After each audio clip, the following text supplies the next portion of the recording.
आंदोलन को सहयोग किया। इन्होंने अनुरोध है विचार रखें। मंच पर बैठे सभी मेरे किसान नेतागण, मेरे बड़े बुजुर्ग और सभी मेरे किसान भाई, यहाँ मंच के सामने जितने मेरे किसान भाई बैठे हैं दूर दूर तक नजर जा रही है। समझ नहीं आ रहा कि सरकार को अपनी हम मुट्ठी भर क्यों लगाए। इतने दिनों से लगभग 71 दिन तो यही हो गए हैं, 4 महीने से ये आंदोलन चल रहा है।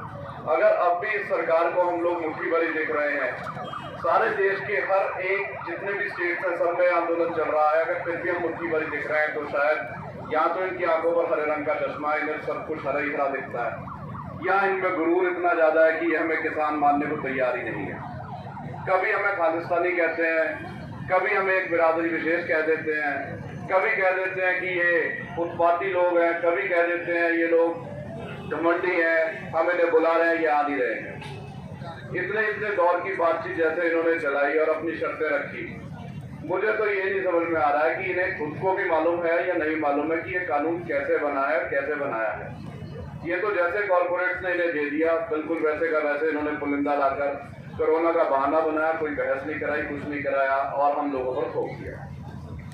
सबसे ज्यादा शुक्रगुजार तो मैं श्री राकेश टिकैत जी का हूँ, जिन्होंने 26 जनवरी की रात को हमारे देश के इस कानून को, जो काला कानून हम सब लोगों की जिंदगी लेने पर तैयार था, हम सब लोगों की जमीनें छीनने के लिए तैयार था, उसके खिलाफ जो आंदोलन खड़ा हुआ था उसे रोका। राकेश टिकैत जी ने उसे बचाए रखा। उसके साथ ही मैं उनके साथ जो हमारे साथी, जिन भाइयों ने ये नहीं सोचा कि उन पर मुकदमे लगेंगे या उन्हें चोट भी लग सकती है, उन पर हमला भी हो सकता है, बलजिंदर सिंह जी, जगतार सिंह जी, गुरमनीत सिंह जी, धर्मपाल सिंह जी, मनोज सिंह जी, गुरदयाल सिंह जी, धर्मेंद्र मलिक जी और उनके सभी साथीगण, मैं उन सबका भी तहे दिल से धन्यवाद करता हूं, क्योंकि उस रात मुझे नहीं लगता कि कोई भी किसान सो पाया होगा। जिसके पास कोई साधन था वो दिल्ली के लिए चल दिया, जो दूर था वो अपने घर में अरदास करता है। अरदास में बहुत ताकत होती है। और ये दूसरा शुक्रगुजार मैं उस रात मीडिया का हूँ, जिसने दिखाने की कोशिश तो की कि हमारा शेर रो रहा है, किसान रो रहे हैं।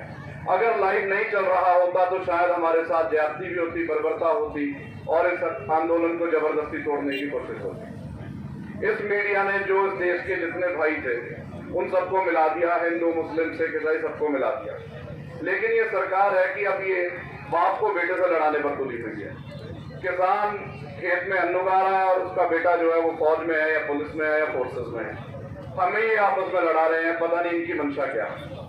ये कहते हैं कि किसान अन्नदाता कैसे है, इन्हें ये नहीं पता कि किसान जब अपने खेत में फसल उगाता है तो एक चीजी से लेकर हाथी तक उसी किसान की फसल से जिंदा रहता है। किसान का दिल इतना बड़ा है कि जैसे इस देश में हमारे यहाँ इतना जानवरों का नुकसान है, कुछ है, किसान कुछ नहीं कर पाता, कोई उसके लिए कानून नहीं बनता, कुछ नहीं, लेकिन किसान बिल्कुल शांत रहता है, कोई बात नहीं भाई, खा ले।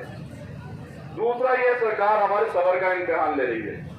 इन्हें ये नहीं पता कि किसान से बड़ा सबर तो किसी का है ही नहीं। जब एक बार फसल मर जाती है तो किसान दुगनी ताकत से अगले साल फिर हिम्मत करता है और फसल बोता है। ये सोचता है कि कोई बात नहीं, पिछली बार नहीं हुई तो इस बार होगी। वैसे ही हमारे सबर का इम्तिहान ले रहे हैं, कब तक लेंगे। इन्हें ये नहीं पता कि हम तो एक साल जब गन्ने की फसल पूरी खत्म हो जाए या गेहूं मूंजी की फसल खत्म हो जाए, हम तो दोबारा दुगनी हिम्मत से उठते हैं, दोबारा फसल उगाते हैं और उससे भी ज्यादा पैदावार करते हैं। ये कैसे हमें तोड़ लेंगे। और इतना बड़े जन सैलाब को जो राकेश टिकैत जी और हमारे संयुक्त किसान मोर्चा की मेहनत की वजह से हमारे सभी लोग जो अब साथ जुड़ गए हैं, इतने बड़े जन सैलाब को ये कैसे रोक लेंगे। मैं आभारी हूँ आप सब लोगों का और मंच पर जितने भी मेरे लोग बैठे हैं, जितने हमारे साथी बैठे हैं, जिन्होंने हिम्मत बनाकर सब लोगों को खड़ा कर दिया है। नहीं तो इस सरकार ने तो बिल्कुल तोड़ ही दिया था। और अगर ये आंदोलन टूट जाता तो इस देश में डिक्टेटरशिप आ जाती, कभी भी कोई आंदोलन हो नहीं सकता था। ये हम भी समझ सकते हैं, आप भी समझ सकते हैं। इसलिए मैं अपनी बात को यही खत्म करते हुए, विराम देते हुए सिर्फ एक ही नारा लगाऊंगा, जय जवान जय किसान, बोले सोनिहाल।